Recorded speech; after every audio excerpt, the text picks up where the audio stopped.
भगवान को समर्पण कर दो। वहां बुद्धि लगाने की जरूरत नहीं है।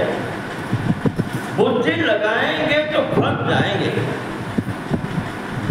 किसी की बुद्धि उस स्तर की नहीं है। हमारे एक अंग्रेज विद्वान है, उसने स्वीकार किया कि only God knows what is God. परमात्मा ही जानता है कि परमात्मा क्या है, दूसरा कोई नहीं जानता। इसलिए तुम जानने के चक्कर में न पड़ो, मान लो सत्ता है, यही मानना है। कि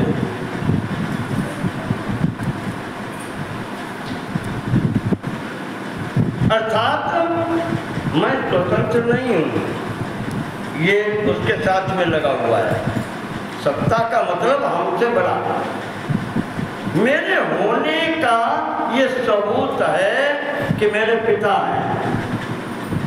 ठीक, वो चाहे दिखाई पड़ते हो और चाहे ना दिखाई पड़ते हो, मेरे होने का प्रमाण ये देता है कि मेरे पिता हैं या थे, वो हैं। शरीर उनका हो न हो, लेकिन पिता नहीं होंगे तो हम कहाँ जाए। इसी प्रकार से हमारे होने का सबूत ये है कि परमात्मा है। सबका पिता वही है।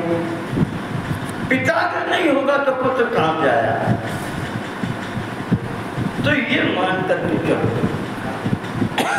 और उसका ही चिंतन करना है। जब आप अपने से बड़ा किसी को मानोगे तो भगवान को अगर मानते हो तो भगवान की मानो। ये पुस्तकें, ये शास्त्र, ये वेद, ये भगवान की वाणी है, ये उनकी आज्ञा है। इसके अनुसार चलो। भगवान को अगर मानते हो तो भगवान की मानो, पिता को अगर मानते हो तो पिता की मानो, और पिता की नहीं मानोगे तो दुखचांद इतने कहा रहो कि हम पिता को मानते हैं तो मानते बिल्कुल नहीं। अरे पिता की आज्ञा का पालन तुम नहीं करते, तुम पिता को कैसे मानते हो ही नहीं सकता। तो इस प्रकार से यहाँ पर ब्राह्मण कर रहा है प्रार्थना, और वो कहता है कि नोते गोत्रम, महाराज आपका कोई गोत्र नहीं है, अर्थात आपका गोत्र भी आप ही है। सजनवा पिना तो नोवा रूपम नैव शीलम न देशा, आपका कोई देश नहीं है, एक स्थान, जिसका तात्पर्य एक स्थान। भगवान के संबंध में ये ऐसी बातें घुमा के कही जाती है। एक कहने का तरीका होता है। जैसे उसने कहा कि आप किसी एक स्थान पर नहीं हैं, इसका तात्पर्य क्या हुआ? आप हर स्थान पर हैं, एक ही स्थान पर नहीं है। इसका कहने का तात्पर्य ये है कि आप हर जगह हैं।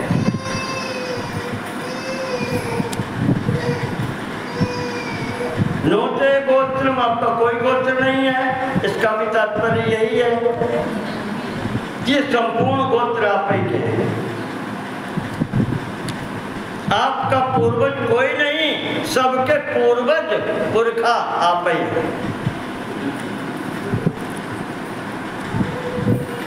नोवा रूपम, आपका कोई रूप नहीं है, अर्थात ये सब रूप आपके, एक निश्चित रूप नहीं आपका, सब रूप आपके ही हैं।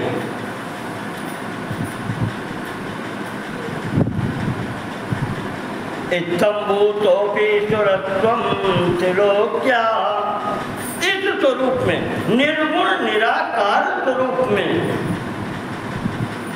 जहाँ कोई शरीर नहीं है, सब शरीर आपके हैं। ऐसे होते हुए भी ब्राह्मण कहता है कि तीनों लोकों में सर्वान कामान पूरे त्वम, सबकी कामनाओं की पूर्ति आप करते हैं।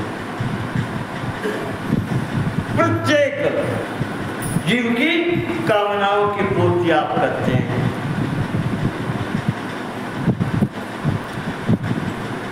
भजे तो हम, इसलिए हम आपका भजन करते हैं, इसलिए हम आपकी शरण में जाते हैं। तो सर्वम, आपसे ही सबकी उत्पत्ति हुई, तुम ही सर्वम, इस संपूर्ण रूपों में आप ही हैं।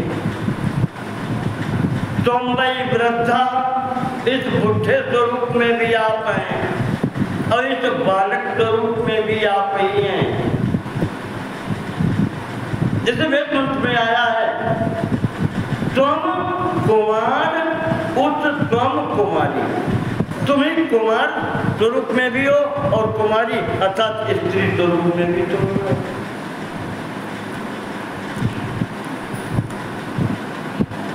तुम ही वृद्ध हो, लाठी पकड़ के चलने वाले, और तुम ही वो शिशु हो, घुटनों के बल तोड़ने वाले। सब तुम ही हो, तुम्हारे अतिरिक्त और कोई है ही नहीं। ऐसे आप हैं, सबकी कामनाओं की पूर्ति करने वाले भगवान। हम आपकी शरण में हैं, आप हमारी रक्षा करें। नंदी जी कहते हैं कि इस प्रकार से उस ब्राह्मण ने स्तुति की और स्तुति करके भगवान के चरणों में साष्टांग लेट गया। भूतल पड़े लकोटी की नाई। तो मेरा मद्राचार्य कहते थे कि भूतल पड़े लकोटी की नाई। जानते हो क्या होता है? लकड़ी जैसे हाथ से छूट जाए गिर पड़े, तो वो ये नहीं देखती कि गड्ढा के ऊपर गिरी है कि पत्थर के ऊपर गिरी है, कहाँ गिरी है। वो बस गिरती है, उसे गिरना है। वो ये नहीं देखती कि फूलों के ऊपर गिर रही है या पत्थर के ऊपर गिर रही है कि चोट लग जाएगी। उस गिरने में उसे सुख दुख की परवाह नहीं होती। ऐसे गिरो परमात्मा के समक्ष। भूतल परे लकोटी की। इस प्रकार से जैसे ही इन्होंने उस बालक 8 वर्ष का बालक जो सामने दिखाई पड़ता था, भगवान शिव की मूर्ति से पास में खड़ा हुआ, तुरंत जो साष्टांग प्रणाम किया है, तो बालक कहता है कि विश्वानर मुनि श्रेष्ठ भूदेवा हम त्वयाद्य वै दोषितः सुप्रसन्नात्मा वरणेश्वरमुत्तमम्। ब्राह्मण देवता भूदेव, आज मैं तुम्हारी तपस्या से, तुम्हारी साधना से प्रसन्न हूँ। वरणेश्वरम, वर मांगो, जो भी तुम्हारी इच्छा हो। ये जो कहा, ब्राह्मण देवता उठ के खड़े हुए, हाथ जोड़ के समक्ष खड़े हैं। कहते हैं भोलेनाथ भगवान, वही प्रहलाद वाली बात आज इस ब्राह्मण ने कही कि महाराज हमें अब चक्कर में क्यों डाल रहे हैं, कि मांगो। आपके समक्ष हैं, मेरी सब इच्छाएं पूर्ति हो गई, अब मांगने की भी इच्छा नहीं रही। ब्राह्मण कहता है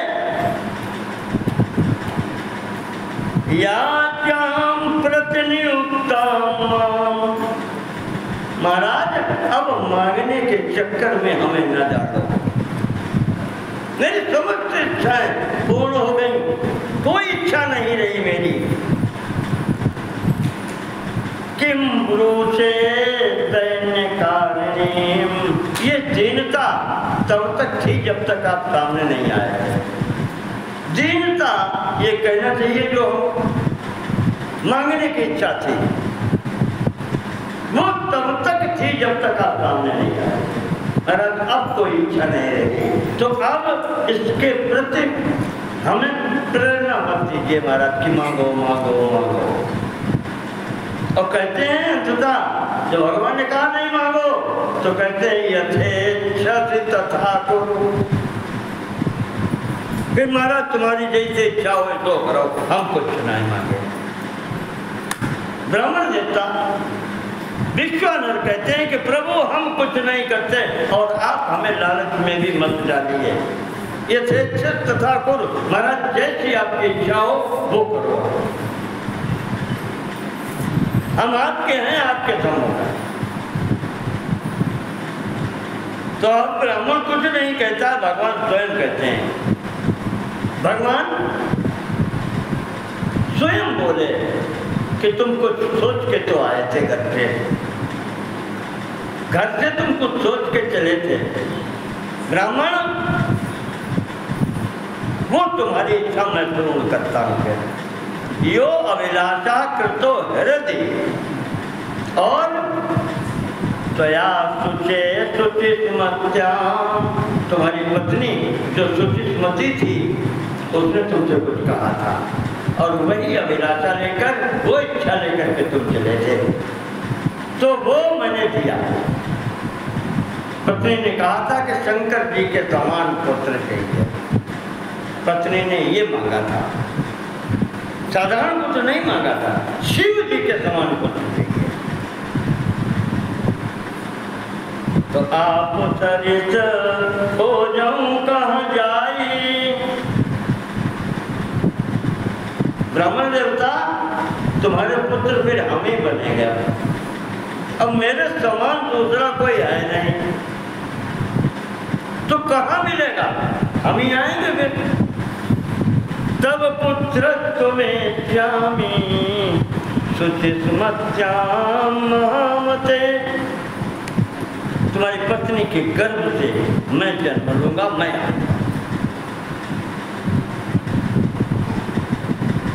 तो इस प्रकार से भगवान ने वरदान दिया। ब्राह्मण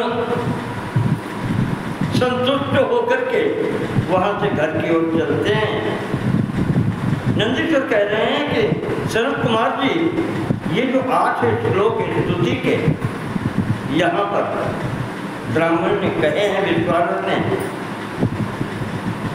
जो भी व्यक्ति भगवान शंकर के पास में प्रतिदिन तीनों समय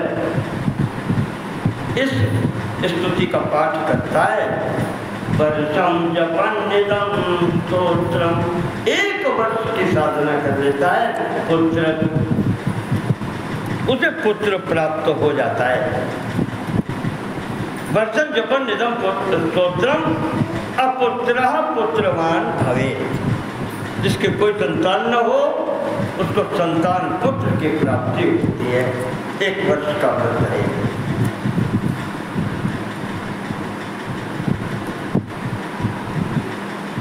नंदीश्वर कहते हैं समय आया, ब्राह्मण पत्नी गर्भ मालूम हुआ, तो प्रथम संस्कार, यहाँ तो गर्भाधान से ही प्रारंभ है, यहाँ संस्कारों के कुछ नाम दिए हैं। बच्चे के जन्म के पूर्व कुछ संस्कार होते हैं। प्रथम संस्कार गर्भाधान कहा जाता है, उसके बाद में पुंसवन संस्कार होता है। अब ये संस्कार तो होना काल का प्रभाव है, सब समाप्त हो गए। उसके बाद में सीमंत संस्कार होता है 8वें मासे, जब गर्भ 8 महीने का हो। उसके बाद में फिर पुत्र जब उत्पन्न होता है, पुत्र उत्पन्न होने के बाद में संस्कार होता है जात कर्म संस्कार। उत्पन्न होने पर जो बच्चे की नाल काटी जाती है उससे पहले होता है। क्यों? जात कर्म संस्कार क्या होता है? पहले देवताओं का पूजन, जब तक नाल नहीं काटी जाती बच्चे की, तब तक सूतक नहीं होता है। उससे पूर्व देवताओं को पूजन होता है। जैसे माता के शरीर से नाल काटी जाती है बच्चा, तब अलग माना जाता है। तब तक बच्चा और माँ एक ही है, जब तक नाल नहीं हो। तो कुछ पूजन पहले होता है और फिर कुछ दूसक में जो कुछ होता है, ये आचार्य लोग अच्छे तरीके से जानते होंगे। जात कर्म संस्कार। इसके बाद में एकादशे हनि, 11वें दिन पुत्र उत्पन्न होने के बाद में, संतान के बाद में 11वें दिन उसका नामकरण संस्कार होता है। 10 दिन का सूतक होता है ना, उसके बाद में शुद्धि जब होती है 11वें दिन, उसी दिन नामकरण होना चाहिए। नामकरण संस्कार होता है। यहाँ पर पिताजी ने नाम रखा गृहपति। विश्वानंद नाम है ब्राह्मण का, अपने बच्चे का नाम उन्होंने गृहपति रखा।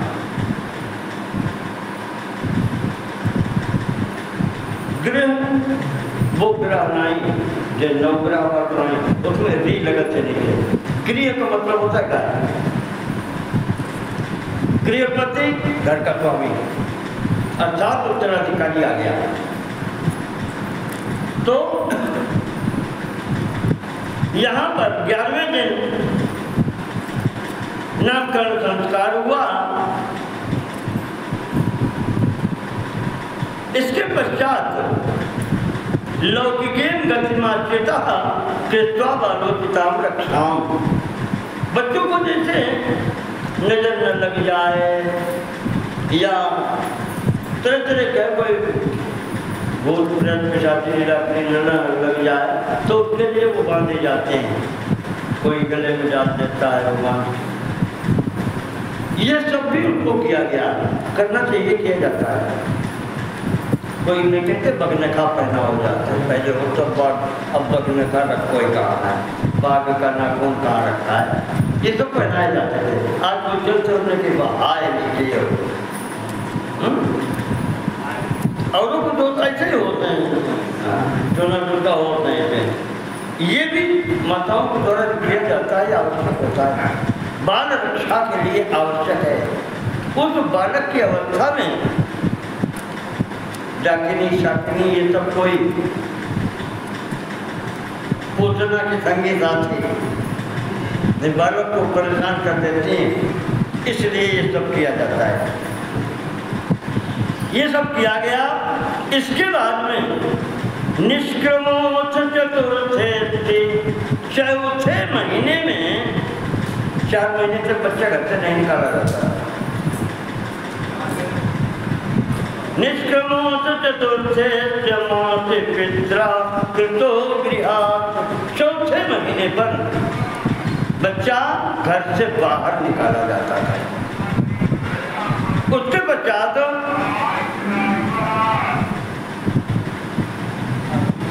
अन्नप्राशनम अवतार्थे, वर्ष के आधे अर्थात 6ठे महीने में अन्नप्राशन हुआ। चूड़ार्धे जातवत कृता, और उसी समय चूड़ाकरण संस्कार अर्थात मुंडन, ये सब संस्कार है बच्चे को होते हैं। कर्णवेदा कर्णवेदम ततः कृत्वा श्रवणर्चे च कर्मवित्। उसके बाद में कर्णवेद हुआ, कान छिदे गए, हमारे नहीं छिदे, हमने छिदाए नहीं। बात यूँ कही कि हमने फिर हिम्मत नहीं, वो तुरंत साल भर में छिद जाए तो बच्चा का जानते। तो पिताजी कैसे देखे थे उनके थे। तो इसके बाद में ब्रह्म तेजो विवृद्ध्यर्थम, ब्रह्म तेज की वृद्धि के लिए, क्योंकि ब्राह्मण कुल में बच्चा पैदा हुआ है, उसके लिए 5वें वर्षे व्रतम ददौ, 5वें वर्ष में उसका व्रतम ददौ, व्रत दिया गया उसको। और कौन? उपाकर्मतः कृत्वा वेदा न अध्यापयन्तु दे। अर्थात यहाँ पर यज्ञोपवीत किया गया। 5वें व्रत में यज्ञोपवीत किया गया है बालक का।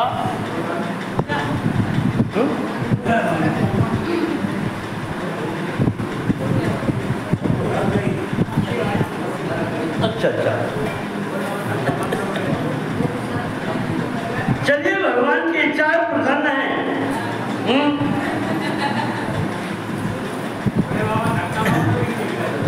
हाँ, भोले बाबा धक्का मार दो भैया। तो इस प्रकार से 5वें व्रत में यज्ञोपवीत हुआ। वेदों के अध्ययन के लिए भेजे गए। अब्दम वेदांत विधिनाभ्यस्त सांग पदक्रमात्। वेदों के विधि पूर्वक अध्ययन हुआ। साक्षी मात्रम गुरोर मुखा, गुरु के मुख से। संपूर्ण विद्याएं में नहीं यहाँ पर।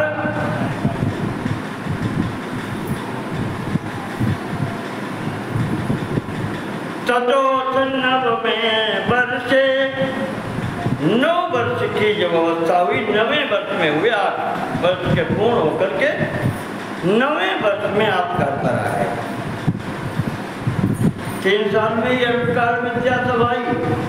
शिव जी स्वयं अवतार ग्रहण किए हैं। इसी कारण विद्या सब आई पाई नहीं है, वहाँ विद्या तैयार बैठी है आने को। 9 वर्ष की 9वें वर्ष शुरू हो गया, प्रारंभ हो गया। कलाकार लोगों को मजा नहीं आता जब तक कुछ होए ना। 9वें वर्ष के प्रारंभ में ही नारद जी आए गए। हाँ, चकाचक कैसे रहा है, कुछ तो कराओ भाई। नारद जी आ गए। विश्वनाथ महाराज ने स्वागत सत्कार किया। नारद जी का नाम आया तो व्यास जी ने तुरंत लिख दिया कौमुदी।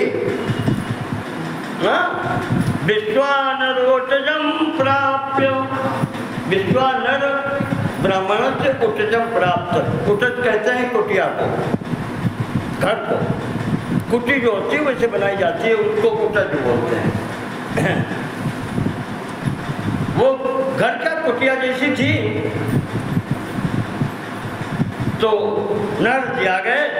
देवर्षिस्तम तु कौतुकी, देवर्षि आ गए और ये तो कौतुकी हैं, बैठे तो कुछ न कुछ कांड होगा, अच्छा हो या गड़बड़ हो। पहली बात गड़बड़ नहीं करते। नारद जी ने जिसका हाथ पकड़ लिया वो तो फिर पा रही है।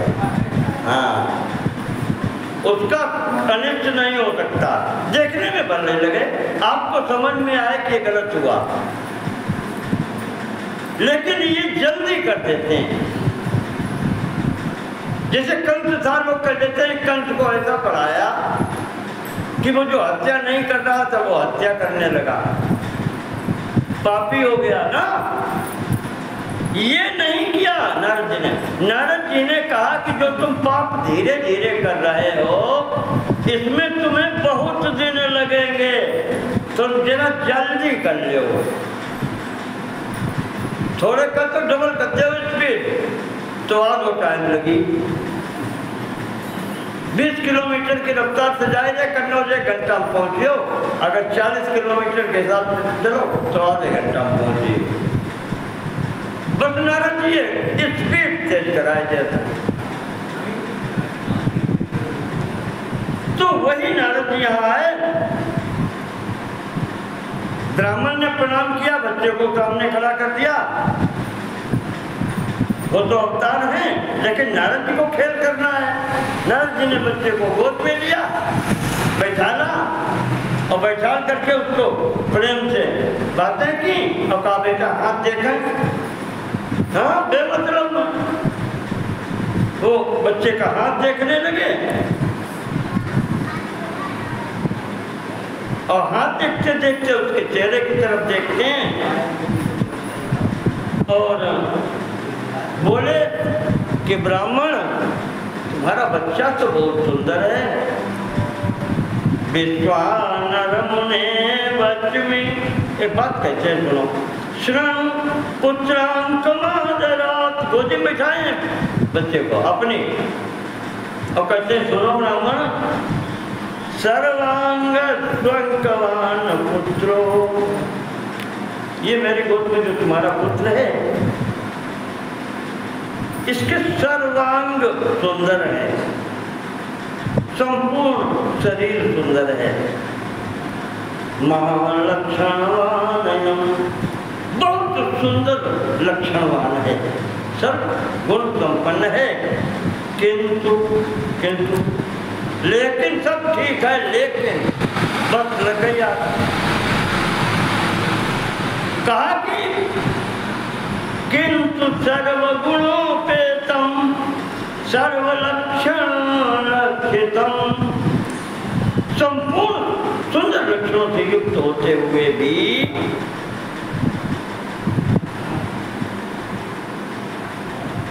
एक गुण है कि 1 वर्ष तक इसकी अच्छे ढंग से रक्षा करो। महाराज जी कहते हैं संकेत्य द्वादशे मासे,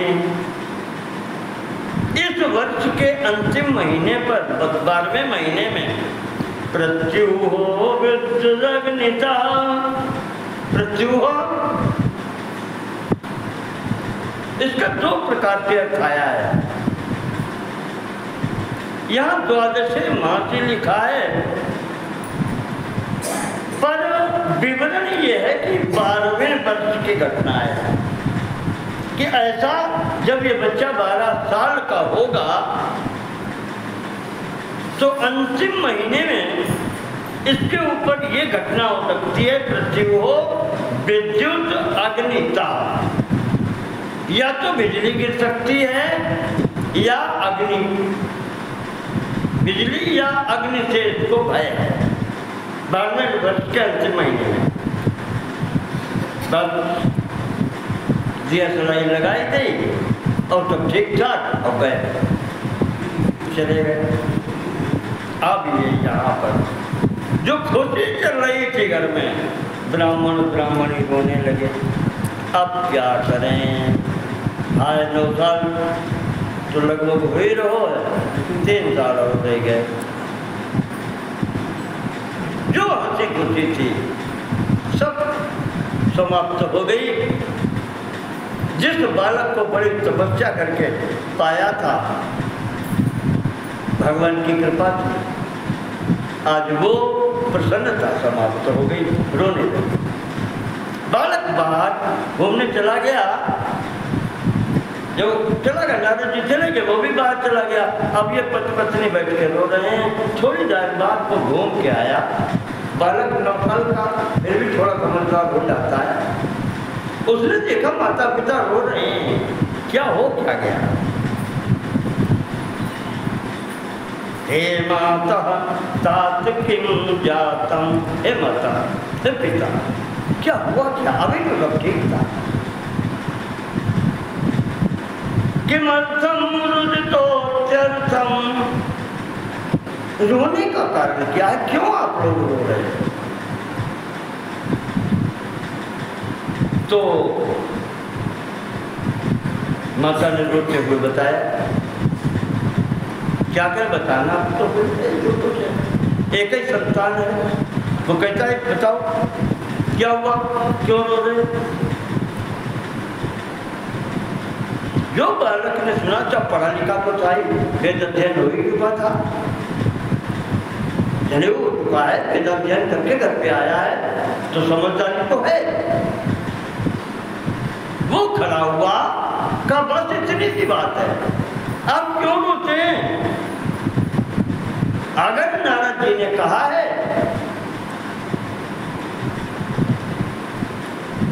बारहवें वर्ष में अंतिम महीने में काल आएगा, अरे बहुत समय है।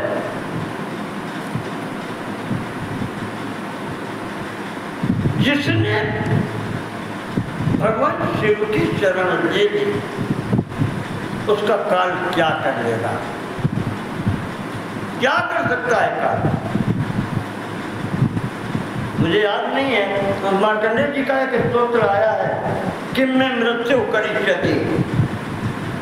उसके हर श्लोक में यह बात में किम में मृत्यु करिष्यति, मृत्यु मेरा क्या कर सकती है? मैं भगवान के आश्रित हूँ जो कालों के काल महाकाल है।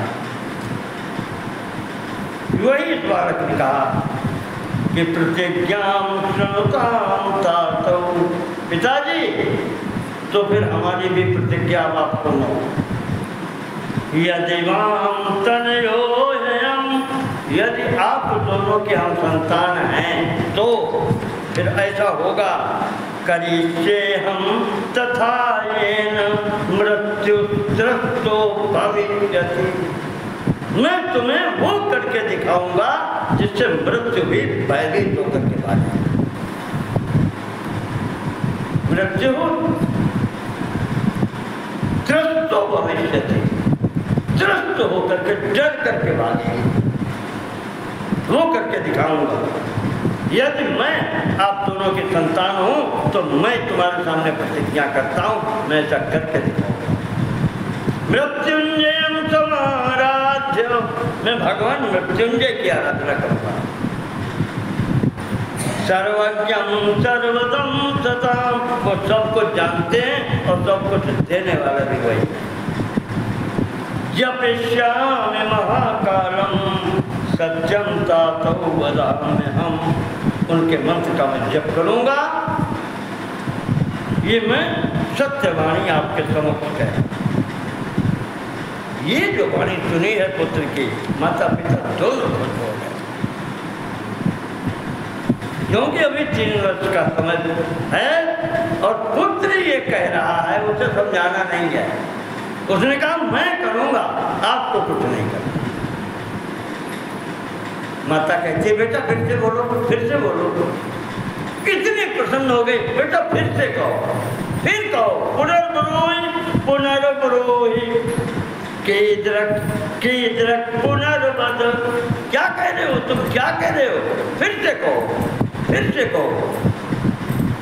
कालः कलयितुं नालं वराकी चंचलात्मिका, जिसका काल भी कुछ नहीं बिगाड़ सकता, मौत कौन चीज है?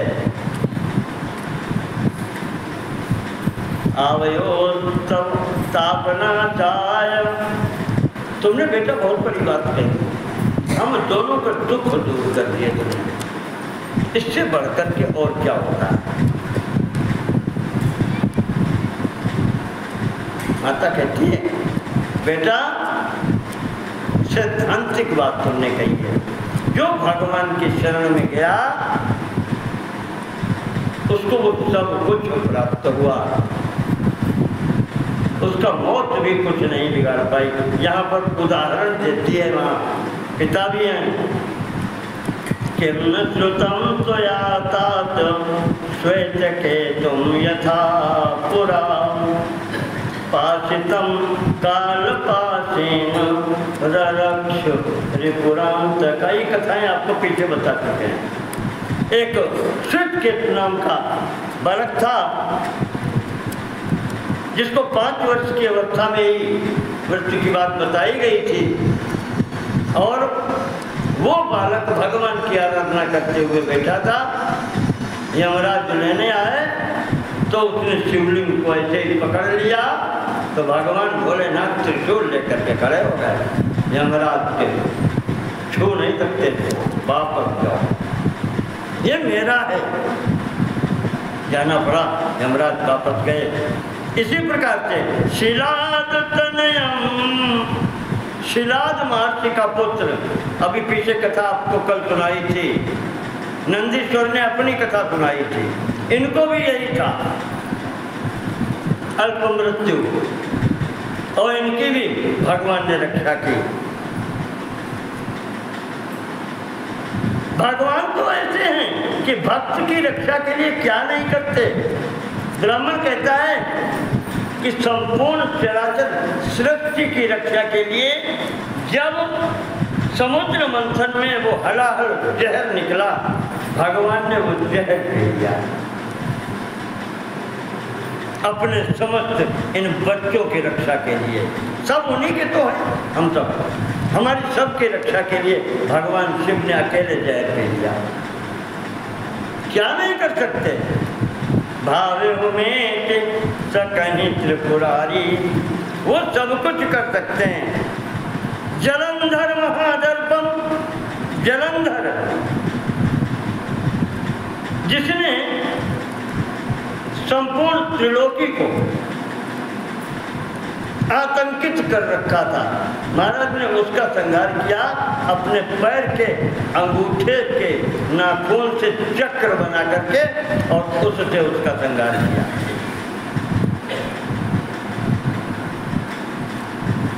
कामम दृष्टि निपातेन, कामदेव को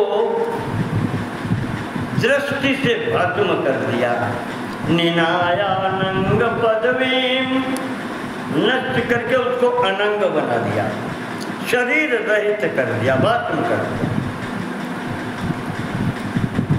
और फिर काम जारे रति कहूँ वरदीना, जीवित भी कर दिया। तो वो क्या नहीं कर सकते? नंदीश्वर कहते हैं इस प्रकार से माता पिता ने उत्साह बढ़ाया।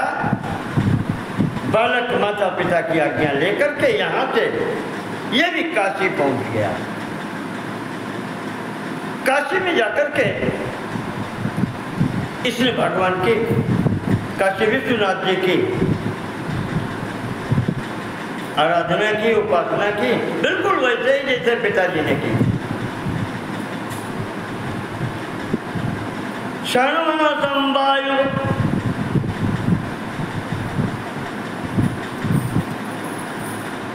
हाँ, ततः शुभेन संस्थाप्य लिंगम सर्वहितप्रदम। अच्छे दिन, शुभ दिन, इसने अपना शिवलिंग स्वयं स्थापित किया। पिताजी ने तो वहाँ स्थापित था, उसकी पूजा की थी। इसने स्वयं स्थापना की शिवलिंग की और निर्माण करके, उसकी स्थापना करके और तब आराधना प्रारंभ की। अष्टोत्तर शतई कुंभई पूर्णैर्गंगामदाशुभई, शिव जी का अभिषेक हुआ है 108 घड़ों से भरा हुआ गंगा जल ला करके, और उसने रुद्राभिषेक यहाँ से आराधना प्रारंभ की। नीलोत्पलमयी मालां समर्पयति सोऽन्वहम्, नीले कमल की माला बना करके प्रभु को समर्पित करता है। इस प्रकार प्रतिदिन वो पूजा करता है, प्रतिदिन रुद्राभिषेक करता है।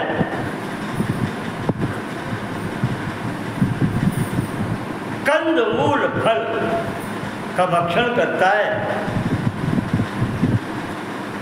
शीर्ण पर्णाचनई धीरा, शीर्ण पर्ण जो सूखे हुए पत्ते हैं उनको खा करके इसने षण्मासम संबभूव, प्रथम 6 महीने फल मूल खाए हैं और सूखे पत्ते तक खाए। धीरे धीरे अभ्यास किया जाता है। क्या होता है इसके बाद में 6 महीने वायु भक्षोभूत, केवल सांस लेता है। हवा खाना तो क्या मतलब, उसमें खाने को क्या है। षण्मासम जल बिंदु, 6 महीने जल बिंदु, एक बूंद जल उससे रहते हैं। एवं वर्ष वयस्तस्य व्यतिक्रांतम महात्मनः, इस प्रकार से 6 2 वर्ष बीत गए, 4 बार 6 मास कर दिया। 2 वर्ष बीत गए, अब अंतिम वर्ष है। जन्म तो 12 वर्षे, 12वां वर्ष प्रारंभ हो गया है। तद्वचो नारदेरितम, अब उसे नारद जी की बात याद आती है और उसने सोच लिया कि आराधना से हटना नहीं है जब तक वर्ष पूर्ण नहीं होता। संकल्प उसका है, बालक बैठा है, प्रतिदिन उसी प्रकार से उसका पूजन, आराधन, स्तुति, पढ़ा लिखा है, वेद पढ़ा है, वेद मंत्रों से रुद्राष्टाध्यायी का पाठ होता है, पूजन करता है। कहते हैं कि जब वर्ष समाप्त होने को आया, अंतिम दिन इंद्र आ गए।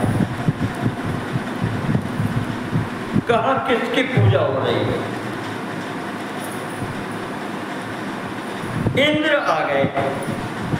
कहा अहम शतक्रतुर्विप्रो। कहते हैं ब्राह्मण उस बालक से कह रहे हैं, गृहपति नाम है जिसका, कहते हैं ब्राह्मण अहम शतक्रतु, मैं इंद्र हूँ, तुम चिंता मत करो, मैं आ गया हूँ। मैं तुम्हारे व्रत से, आराधना से प्रसन्न हूँ, मांगो क्या मांगते हो। जो इंद्र ने कहा कि मांगो क्या मांगते हो, तो बच्चा कहता है कि इंद्र तुम्हें किसने बुलाया? तुम्हें किसने बुलाया? हमने तो बुलाया नहीं। आराधना में भगवान शिव जी की कर रहा हूँ, तुम कहाँ से आ गए? जाओ अपना काम करो, हमें तुमसे कुछ नहीं चाहिए। सीधा सीधा उसने कह दिया। कहा इंद्र ना हम वृणे वरम त्वत्तः, त्वत्तः तुमसे हमें कोई वरदान नहीं चाहिए। जाओ शंकरो वरदोस्ति में, हमें तो शंकर भगवान वरदान देने वाले हैं, वो देंगे, वो मैं दूंगा, तुमसे कोई नहीं, तुम जाओ।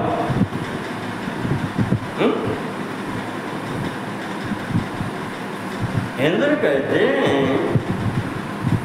कि तुम क्या कह रहे हो बालक?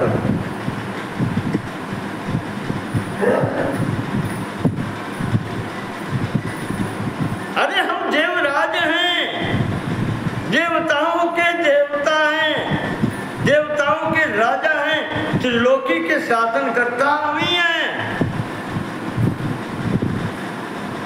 देव देवो अस्मि अहम,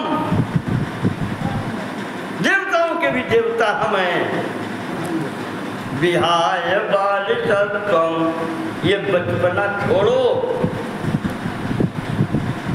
वरम याचतुमाचिरम, अरे तुम्हें जो चाहिए बेटा मांग लो, ये बचपना छोड़ो। क्या शिव क्या मैं, तुम्हें जो मांगने ही आए हो तो मांगो, जो तुम मांगोगे हम देंगे। बालक कहता है, देखिए सीधी गाली दे रहा है, कहने की गाली है, सभ्यता में गाली कैसे दी जाती है। वो कहता है गोत्रारे पाकशासन, गोत्रारे, अपने गोत्र वाले को मारने वाले हो तुम। तुमने अपने भाइयों को गर्भ के अंदर मारा है, पहले 7 टुकड़े किए और फिर सबके एक एक के साथ किए। तुम अपने भाइयों को मारने वाले हो। गच्छ अहिल्यापते असाधो,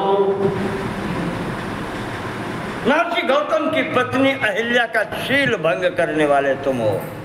इंद्र असाधु हो, तुम्हें देवता मानता होगा, वो मानता होगा, हम नहीं मानते। वो बालक कह रहा है कि हम नहीं मानते तुमको। तुम सज्जन नहीं हो, असाधु हो, दुष्ट हो, तुम कोई भी तो अपने को मानो तो मानते रहो। देवताओं के देवता हम नहीं मानते। न प्रार्थये पशुपतेरन्यम देवांतरम स्फुटम। मैं भगवान शिव के अतिरिक्त अन्य किसी से कुछ भी मांगना नहीं चाहता है। बच्चे ने सीधा कह दिया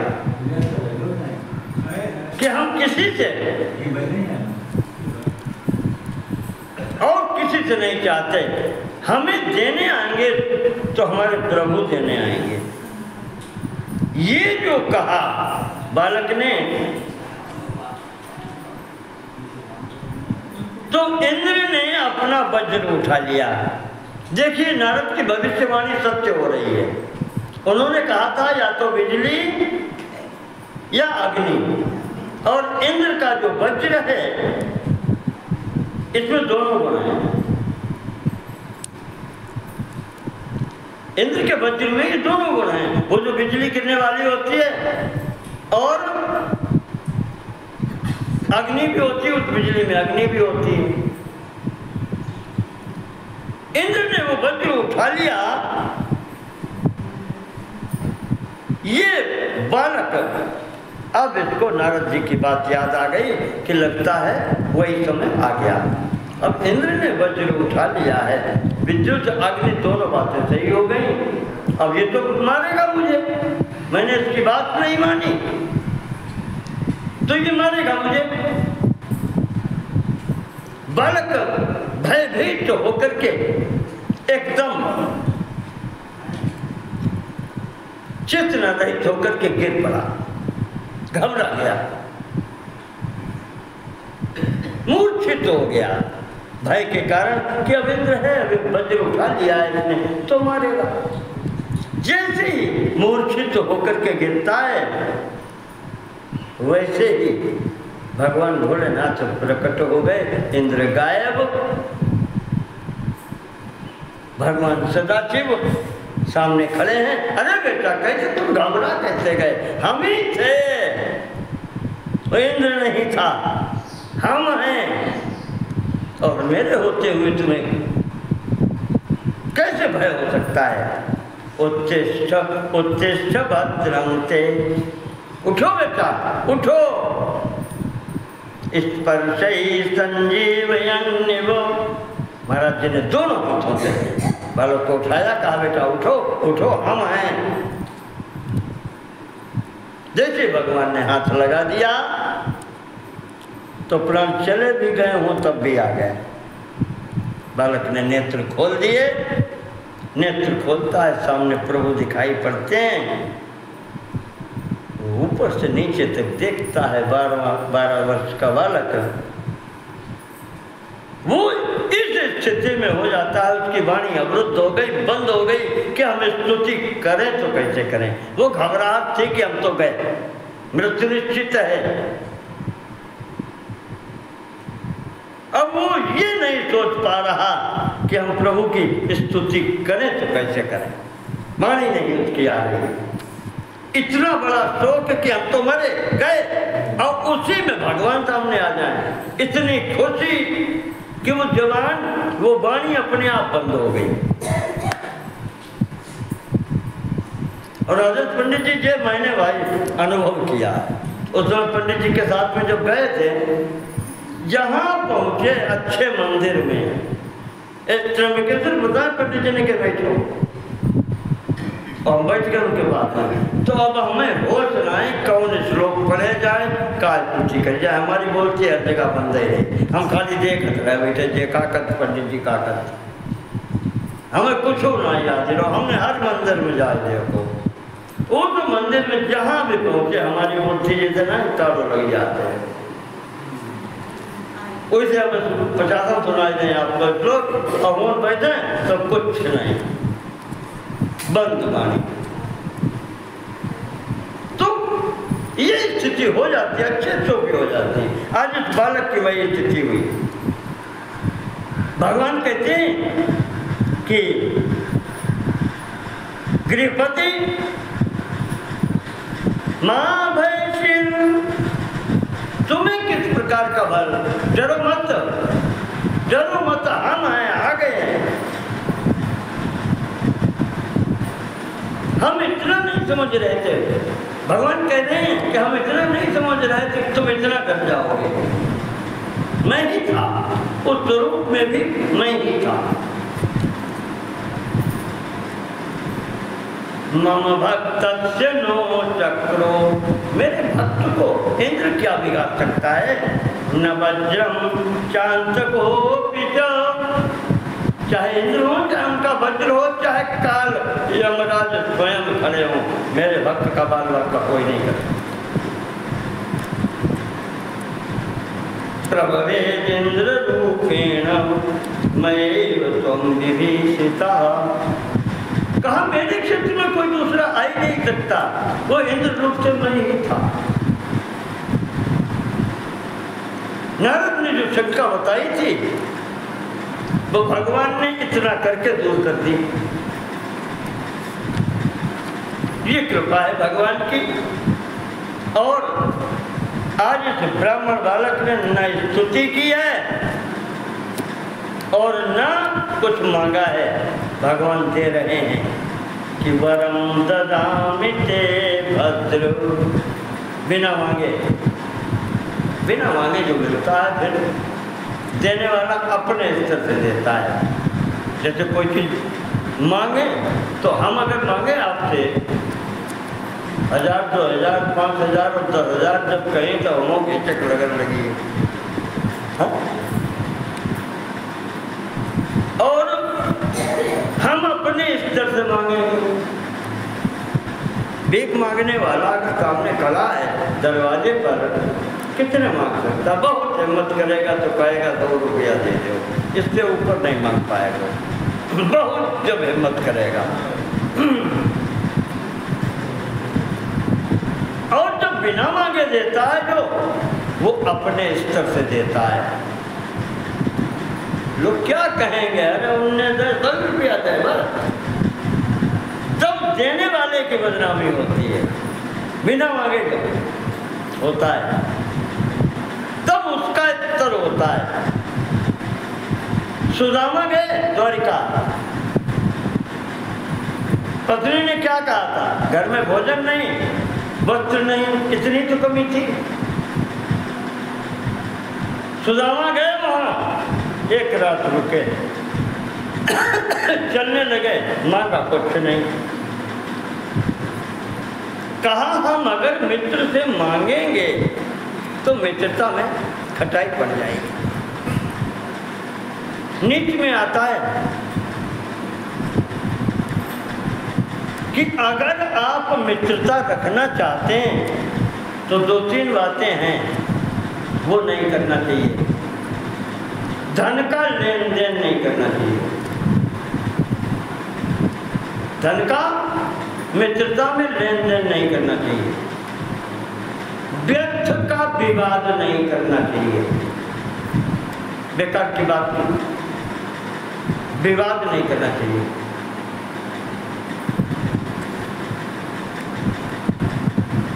और उसके बाद में परोक्षेदार दर्शनम, मित्र की अनुपस्थिति में उसके घर में बैठ करके उसकी पत्नी से बातचीत नहीं करनी।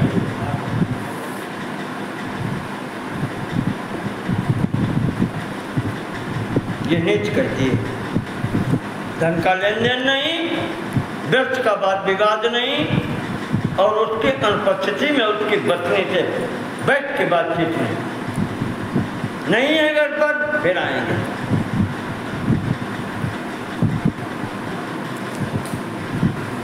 तो इस स्थिति में अब देने वाला अपने स्तर से दे रहा है, मांगना नहीं है। कहा वरम ददामि ते भद्र त्वम अग्निपद भाग भव, तुम्हें अग्नि का पद मैं देता हूँ। जो कार्य अग्नि देवता करते हैं वो पूर्ण कार्य तुम करोगे। तुम्हें आज से अग्नि बना दिया गया, अग्नि देवता कहे जाओगे तुम, देवता बना दिया सीधा। और सर्वेषामेव देवानां वरदः त्वं भविष्यसि। संपूर्ण जो देवता हैं उनको भी तुम वरदान देने वाले बनोगे। संपूर्ण देवताओं का मुख अग्नि है। जब होम करते हो तो वो अग्नि जो है वही देवताओं को भोजन देती है, अन्यथा देवता बैठे रहें। जब तक स्वाहा नहीं होगा तब तक उन्हें भोजन नहीं मिलेगा। देवताओं को भोजन कहाँ से मिलता है? द्विज भोजन मख होम। श्राद्ध में तो पितरों को मिलता है। या तो ब्राह्मण को भोजन जो कराते हैं उससे देवता ग्रहण करते हैं, और ब्राह्मण तो दोनों श्राद्ध में भी है, इधर भी है। और मख होम यज्ञ आदि कर्म जो होते हैं, आहुतियाँ जो पड़ती हैं, वो अग्नि देवता पहुँचाते हैं। इसीलिए कहा कि वरदः तुम भविष्यसि, देवताओं की आजीविका के साधन तुम बनोगे। और सर्वेषामेव भूतानां त्वमग्नेऽन्तरो भव, त्वमग्नेऽन्तश्चरो भव। संपूर्ण प्राणियों के अंतर्गत तुम निवास करोगे। अहम राकेश जी, अहम वैश्वानरो भूत्वा पचाम्यन अग्नम चतुर्भुजम। गीता कहती है, भगवान ने कहा वैश्वानर अग्नि मैं हूँ, सबके अंदर मैं रहता हूँ। आपके शरीर में गर्मी उसी के कारण है। वही अग्नि आपका भोजन अंदर जलाती है, समाप्त करती है, हजम करती है, जिसको कहते हैं। अहम वैश्वानरो भूत्वा, उनका वो अग्नि कौन सी है? वैश्वानर, यही गृहपति हैं। विश्वानर ब्राह्मण के पुत्र, व्याकरण के अनुसार इनका नाम वैश्वानर इसलिए कहा गया। विश्वानर से अपत्यम पुमान वैश्वानरः। जैसे दशरथ के पुत्र राम दाशरथी कहे जाते हैं, संस्कृत व्याकरण के अनुसार दाशरथी, दशरथ के पुत्र दाशरथी। ऐसे ही विश्वानर के पुत्र वैश्वानर, ये अग्नि कहे गए हैं। संपूर्ण प्राणियों में भगवान ने अपनी तरह निवास दे दिया कि जहाँ से तुम गायब है बस खत्म मामला। हाँ, बिल्कुल समाप्त। ये प्रत्येक प्राणी के शरीर में अग्नि रूप से तुम ही निवास करोगे, और तुम ही जो खाता पीता है उसको भी तुम ही पचाओगे, उसको शरीर में ऊर्जा प्रदान करोगे जिससे वो चलेगा। और तुमने जो आज ये शिवलिंग स्थापित किया है, तुम्हारे नाम से ही ये प्रतिष्ठा होगी। आज से ये अग्निश्वर लिंग कहा जाएगा। आज से तुम अग्नि देवता हो गए, इसलिए तुम्हारे द्वारा स्थापित शिवलिंग अग्निश्वर नाम से विख्यात होगा। और आज से मैं भी यहीं निवास करूंगा। इस प्रकार से कह करके भगवान वहां से अंतर्ध्यान क्या होते हैं, उसी शिवलिंग में अंतर्हित हो गए।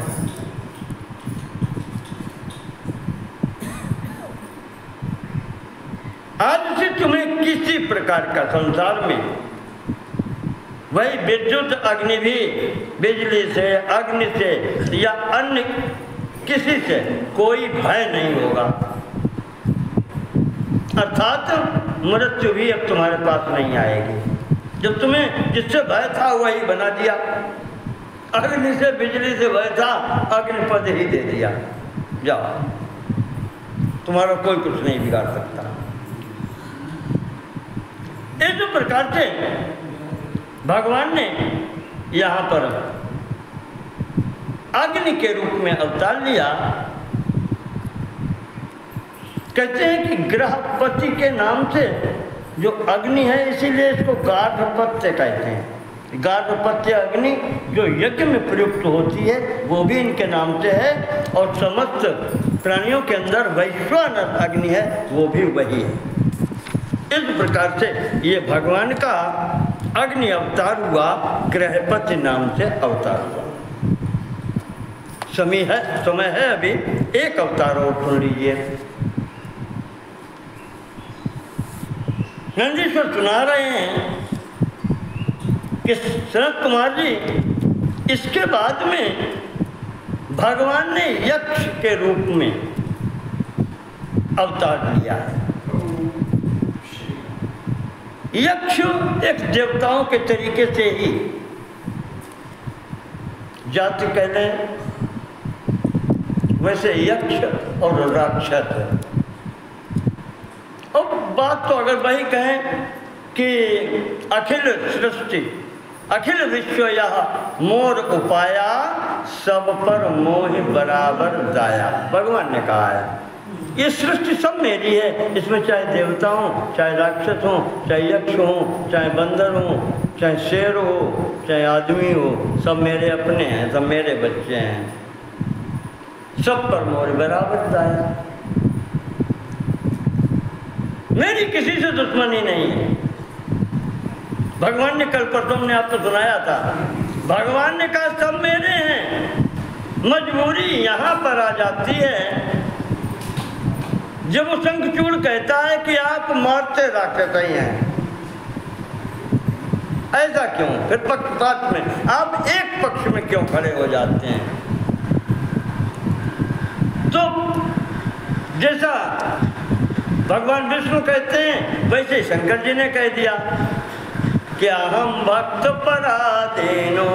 कहा पक्षपात बस लेना करना पड़ता है कि तुम हमारी कहीं नहीं मानते, वो कहीं मानते हैं, वो मेरी शरण में भाग के आते हैं, तो मुझे फिर उनका पक्ष लेना पड़ता है। क्या करें, मजबूरी आ जाती है, फिर वो जो कहते हैं वो मुझे करना पड़ता है, भले ही फिर साथ मिले। भक्त के लिए हम वो भी झेलते हैं। शंकर जी जैसे भक्तों पर, अपने पुत्रों पर संकट आता है तो जहर फिर खुद ही पी लेते हैं। जो भी हो पी लेते हैं।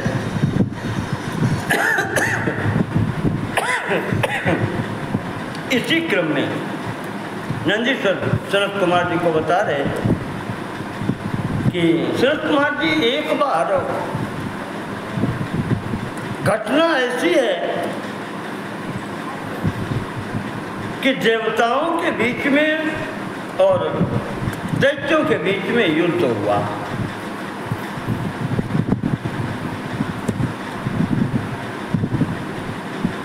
युद्ध होने के बाद में देवता जब कमजोर पड़े तो भगवान विष्णु की शरण में गए। श्रीमद् भागवत में कथा आती है, भगवान विष्णु ने कहा जब अपना समय कमजोर हो तो शत्रु से संधि कर लो, हाथ जोड़ लो, समय काटो, समय बचाओ। और वहां तो उन्होंने ये कह दिया, कैसे करो मित्रता, चूहा और सांप ले दी। हाँ, सांप और चूहा जैसी मित्रता कर लो। दोनों दुश्मन हैं। हाँ, लेकिन स्थिति फंस गई ऐसी कि सांप को जोगी ने पकड़ के डलिया में पेटी में बंद करके रख दिया। अब फंसा है, वहां से निकल नहीं सकता। एक चूहा आया, ऊपर कूदने लगा। अब वो खोसा है कि दुश्मन जेल में बंद है, नाच रहे हैं खोपड़ी पर। सांप ने देखा, क्या करें, उसने बुद्धि लगाई, उसने कहा भैया हैं तो हम तुम्हारे दुश्मन खैर, लेकिन आज हम तुम्हारे सामने समर्पण कर रहे हैं।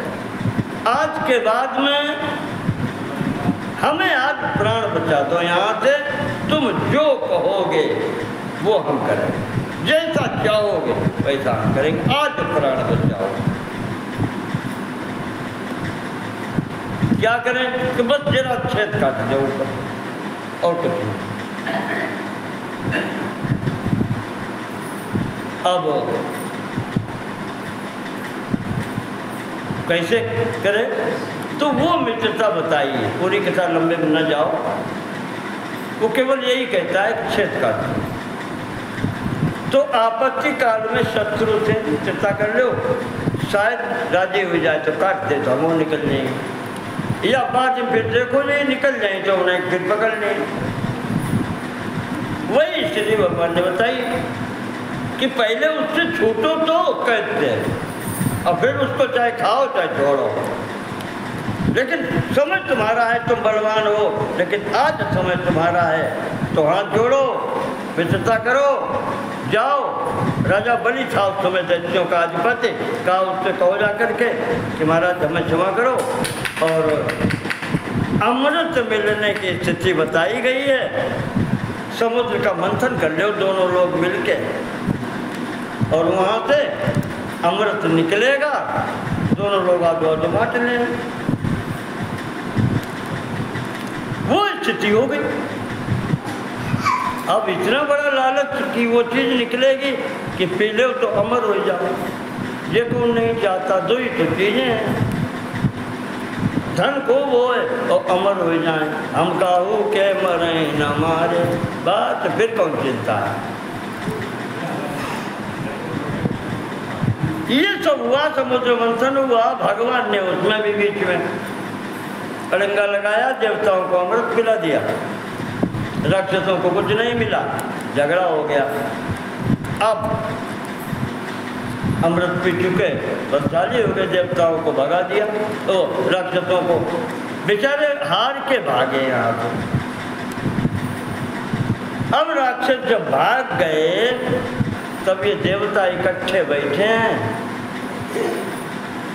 और जब पार्टी जीत जाते हैं तो हर आदमी कहा हमने जो करो थे कि हमारे तुम जीत ही गया। हाँ? हम वोट अगर अपने गांव के ना डरवाते, हाँ, तो फिर तुम MLA MP बन को चुनाए बोलते। हाँ, तो वो स्थिति, ये बैठे थे, ये देखा, भगवान शंकर ने सोचा कि जहर हमने पिया, भैया सबसे पहले जो जहर निकला हलाल पेट, वो हमने पिया, और जीते जहर। इतने दिमाग खराब इनके हो गए, यानी हमारा कुछ है ही नहीं, ये पहले ही झटका में चले जाते, सब मर जाते, पूरी सृष्टि का विनाश हो जाता।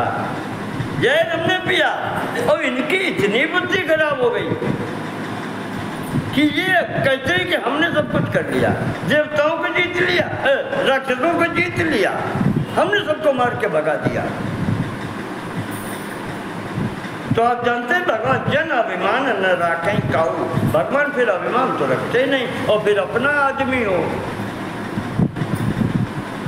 भगवान एक यक्ष के रूप में ऐसे आकाश मार्ग में दिखाई पड़े। देवताओं की होती है स्थिति,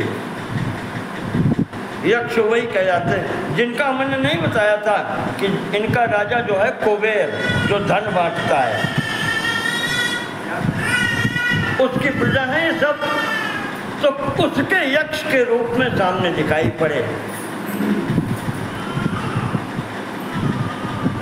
केन उपनिषद में 4 खंड हैं, उसके प्रथम 2 खंडों के बाद में तीसरे और चौथे खंड में ये यक्ष उपाख्यान की कथा वहाँ दी है। प्रसंग यही है। वो यक्ष जब दिखाई पड़ता है तो इन्होंने देखा इंद्र भी हैं, अग्नि भी हैं, वायु देवता भी हैं, सब जमाकड़ा वही बैठा है पूरा का पूरा। देखा ये कौन है, और वो वहाँ से उसने हंस दिया इनको देख करके। अब उसने हंस दिया तो अब ये बैठे हैं क्या कौन है ये, हमें देख के हंस रहा, हमारी हंसी उड़ा रहा है। विचार किया, विचार समझ में नहीं आता, तो इंद्र ने अग्नि देवता से कहा कि भैया जरा देखो इसे पता लगाओ ये कौन है,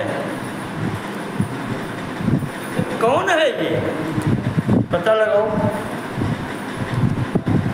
अग्नि देवता गए उसके पास,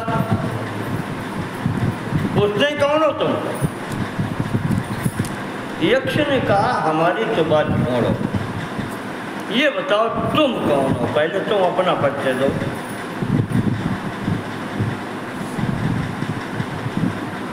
अब इस समय तो फिर देवता हैं, युद्ध जीते हैं, तो पीछे कैसे हो।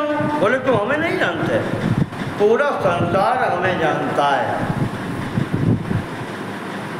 और वहां तो ये दिया है, इंद्र कहता है कि मेरा नाम जातवेदा है। ये अग्नि का नाम है जातवेदा। वो विशेष करके अग्नि नहीं कहता अपने को, वो कहता है मेरा नाम जातवेदा है। जातवेदा का हिंदी में अर्थ अगर करें तो ये होता है कि संसार में जिसने भी जन्म लिया है उस सबको मैं जानता हूँ, मेरी नज़र से कुछ छिपा नहीं है। तो मुझे नहीं जानता, तो मुझे नहीं जानते, मेरा नाम जातवेदा है, मैं अग्नि हूँ, चाहूँ तो पूरे संसार को जला सकता हूँ, एक साथ भाषण कर सकता हूँ। जातवेदा की तारीफ ये है कि हम जब जलाने को खड़े होंगे तो कोई नहीं बचेगा, छिप के भी नहीं बच सकता। जो उत्पन्न हुआ है, जो जात हुआ है, उस सबको मैं जानता हूँ। अगर मैं अपने पे आ जाऊँ सबको जला करके भाषण कर सकता हूँ। यक्ष फिर मुस्कुराए, बोले अच्छा इतने बड़े तुम देवता हो। एक तिनका उठाया डाल दिया, भैया जरा इसको जलाना। वो तिनका डाल दिया अग्नि के सामने कि जलाओ भाई, तुम पूरा संसार भस्म कर सकते हो, जरा जला के दिखाओ। अब वो जितनी ताकत उनके पास है पूरी लगाई उन्होंने। पूरी ताकत जो लगाई है, तिल का टस से मत नहीं, न कहीं चिनगारी न कहीं आग तिनका रखा वैसे।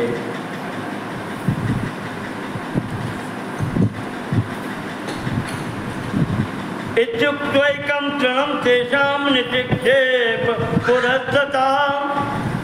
एक तिनका उठा करके फेंक दिया, कहा जला के दिखाओ। अग्नि ने पूरी अपनी शक्ति का प्रयोग कर लिया, तिनका जला नहीं पाया। सिर झुकाए हुए लौट के अपनी मंडली में आ गए। फिर आगे उससे ये पूछने की हिम्मत नहीं पड़ी कि तुम कौन हो।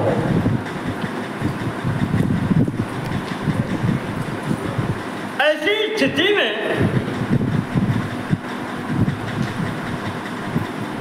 अब इन्होंने क्या किया, वायु देवता से कहा तुम देखो तुम सबसे बलवान हो, ऐसी कौन सी चीज है जो हवा में उड़ाई नहीं जाए सकते, आंधी आ जाए तो लेट कर थोड़ा देखें। उसी प्रकार से वायु देवता गए वहां। इन्होंने भी पूछा तुम कौन है, तो वो कहता है मेरी छोड़ो, पहले अपनी बताओ आप क्या है। कहा हम वायु देवता हैं, मेरा नाम मातरिश्वा है। आप जानते नहीं, यानी कि नाम इसलिए बताते हैं कि नाम का कुछ अर्थ है। संस्कृत में मातरी शब्द प्रयोग होता है। शंकराचार्य ने इसका अर्थ लिखा है वियत। यानी आकाश। मातरी का संस्कृत समानार्थक है वियत और उसका तात्पर्य है आकाश। स्वा स्वयतीति, जो आकाश में बहता है, जो चलता है, उसका नाम है मातरी स्वा और वो वायु है। कहा कि तुम क्या कर सकते हो? कहा कि सृष्टि चराचर में कोई ऐसी चीज नहीं जो हम उड़ा के फेंक दें, हमसे भी बलशाली कोई है।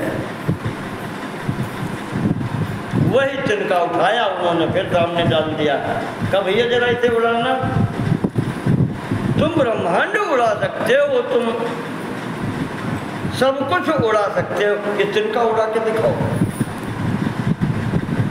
वही स्थिति इनकी भी हुई, पूरी ताकत इन्होंने भी लगाई। वो तिनका इधर से उधर नहीं।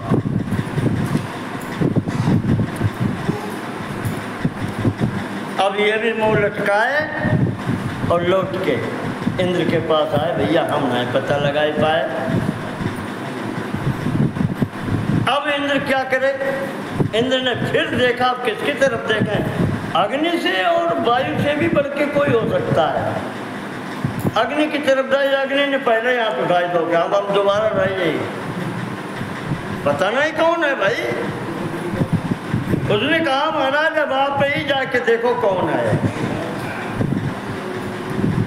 अब आप जाकर के देखो कि कौन है, हम नहीं जाएंगे दोबारा। जब कोई जाने को तैयार नहीं तब इंद्र स्वयं जाते हैं वहां पर। और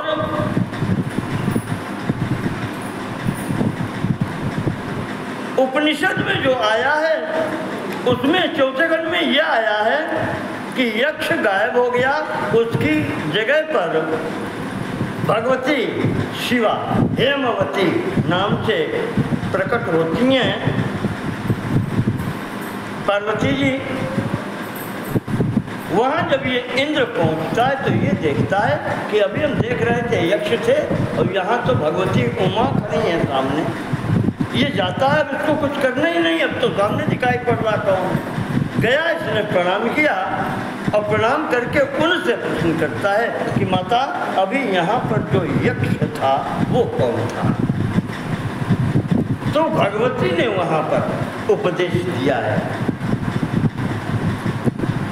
कि ये वही पूर्ण सत्ता है जिसको परमात्मा परब्रह्म कहते हैं। ये तुम्हें जो भ्रम हो गया कि तुम जीत गए, ये तुम्हारी मूर्खता है, इससे बढ़कर तो और कुछ नहीं है। बिना परमात्मा की सत्ता के तुम रह सकते हो, तुम्हारा जीवन संभव है। कभी तुमने ये सोचा? तुम्हारे अंदर वो सत्ता बैठी है, तभी तक तुम्हारे हाथ पैर चल रहे हैं, बुद्धि चल रही है, मन चल रहा है। कैन उपनिषद का प्रारंभ ही इसी से है। अथ कैन प्रयुक्तोऽयम्, किसके द्वारा प्रयुक्त किया हुआ ये मन चल रहा है, ये इंद्रियां कार्य कर रही हैं। कैन प्रयुक्त, इसी के कारण उस उपनिषद का नाम कैन उपनिषद है। यहाँ से प्रश्न शुरू होता है। वो भगवती वहाँ पर अंतिम में उपदेश करती हैं कि वही परब्रह्म परमात्मा है जिसके कारण तुम जीवित कहे जाते हो। संपूर्ण प्राणियों के अंदर वही सत्ता विद्यमान है और तुम्हें ये अहंकार हो गया कि मैं करता हूँ का वो ही सत्ता जो करती है वो होता है। हम सब उसके हाथ के खिलौने हैं। यहाँ शिव पुराण के अंदर जो कहा गया है वो यक्ष ही उपदेश करता है कि तुम कुछ नहीं हो, जो तुम घमंड में बड़े बैठे हो कि हमने राक्षसों को हरा दिया। जब जब आपत्ति पड़ी, ये ऐसे ही हो गया। समुद्र मंथन तुमने अपने आप कर लिया, भगवान ने सहायता की कदम कदम पर। और इसका भी विचार कर लेते कि पहला जो उसमें से निकला है हलाहल विष, वो किसने पिया? है तुम्हारी शक्ति, तुम देवता सबसे बड़े हो, देवराज हो, किसने पिया? वो परब्रह्म परमात्मा परम सत्ता है, जिसके कारण तुम भी जीवित हो, जिसकी कृपा पर संपूर्ण सृष्टि चलती है। वो जैसा चाहती है वैसा यहाँ होता है, न दूसरे की इच्छा चलती है और न कोई यहाँ का शासक है। इस प्रकार से नंदीश्वर कहते हैं, सनत कुमार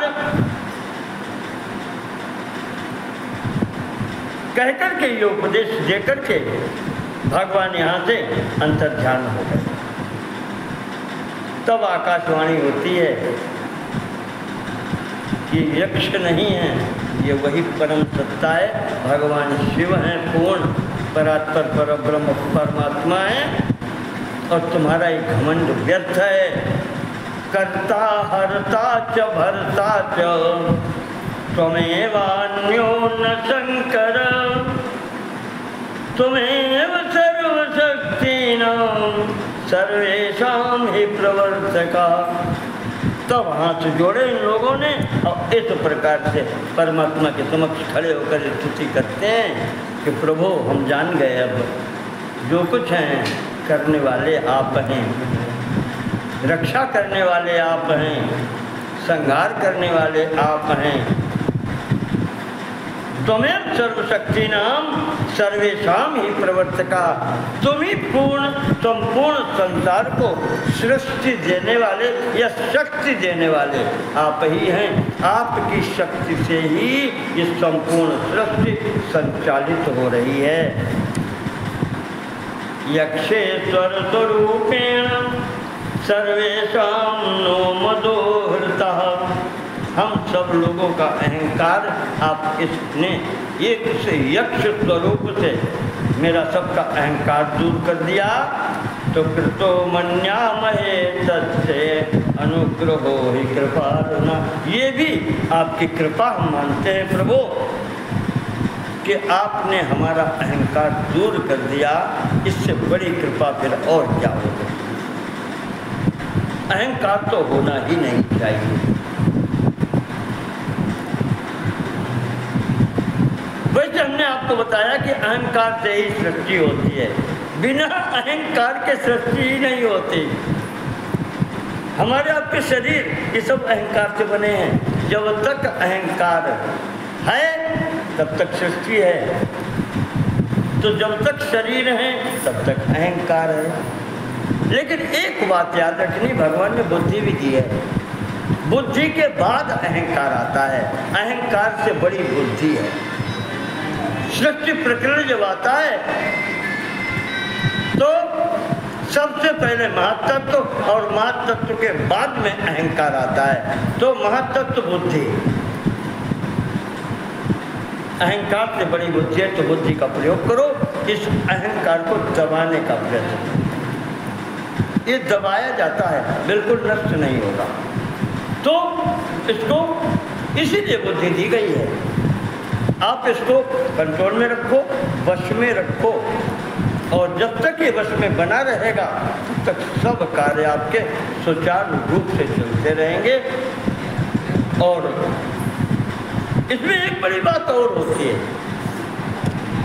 मेरे ध्यान है शायद राम सुखदास जी ने लिखा है कहीं कि पार्टी दो है, बुद्धि बीच में खड़ी है, बुद्धि बीच में खड़ी है। दाहिनी तरफ एक तरफ है आत्मा जो परमात्मा का अंश है, और दूसरी तरफ मन है और 10 इंद्रियां हैं। बुद्धि बीच में खड़ी। वैसे बुद्धि स्वच्छंद होती है, बुद्धि जो निर्मल बुद्धि कही जाती है वो ना इधर होती है ना इधर होती है। गीता में जिसको स्थिर प्रज्ञ कहा गया है। निवातस्थो, जैसे दीपक जहाँ हवा न हो, कमरे के अंदर दीपक जला दें तो बत्ती बिल्कुल लो तेजी होती है, न इधर न उधर। ये स्थिति होती बुद्धि की। और कहते हैं कि बीचों बीच में स्थिति है, इधर एक आदमी है आत्मा और इधर पार्टी बड़ी दिखाई पड़ती है 11। और अगर पार्टीबाजी के चक्कर में पड़ गया 11 की तरफ मुड़ गया तो फंस गया, तो फंस गया। फिर बड़ी पार्टी बड़ी देखी और अगर इधर देख लिया है एक पर सर्व सामर्थ्यवान है और इधर चल दिया तो निकल गया, मुक्त हो गया। फिर वो बस फैसला तो बुद्धि पर निर्भर है, वही आपको दी है। निर्णय कर लो कि बड़ी पार्टी में जाना है या सही रास्ते पर जाना है। पार्टी बड़ी देखी 10 इंद्रियां 11वां मन, तो फिर बस पंडित जी नहीं कहते कि मन चलते और जूता खाएं कपार। हाँ, मन कराता है, फल किसको? पूरे शरीर को भुगतना होता है। कहो भरी बाजार में जूता पहने, वो तो भीतर बैठे, उन्हें कोई खतरा नहीं। मन चलवा दिया तुमने, ऐसा काम कर दिया, जूते पड़ेंगे। तो ऐसे लोगों को साथ काहे पकड़ो भैया, इन चोरों से बचो, ठगन की पार्टी से। उस अच्छी रास्ता में चलो, चलना है तो उधर चलो। और एक ही है कि फिर पीठ इधर करनी पड़ेगी। ऐसा नहीं हो सकता कि इधर हो रहे इधर हो रहे। इधर चलोगे तो पीठ इधर करनी पड़ेगी और इधर चलोगे तो पीठ इधर हो जाएगी। तो सही दिशा रखो। ये जब करेंगे तो कभी कोई हानि नहीं होगी। और जैसा मैंने पहले कहा है कि परमात्मा से अगर कृपा चाहते हो तो अपने ऊपर पहले अपनी कृपा कर लो। सत्संग संत का साथ भगवान की कृपा से मिलेगा, लेकिन कुसंग छोड़ना तुम्हारे हाथ में है। कुसंग छोड़ो, ये तुम्हारे ऊपर कृपा है। जिसको गीता कहती है कि अपने आप से अपने आप का उद्धार करो। उद्धरे आत्मनात्मानम नात्मानम अवसादेत। गीता कहती है पहले कृपा अपनी अपने ऊपर करो, ये छोड़ो, कुसंग से छोड़ो, सत्संग भगवान देगा। तो आज अपनी बात हम यहीं पर स्थगित करते हैं, समय हो गया है। बोले शंकर भगवान की जगदम्बा जगदम्बा जगत जननी मैया की जय। नमः शिवाय। ओम नमः शिवाय। हर हर बोलो नमः शिवाय। नमः शिवाय। ओम नमः शिवाय।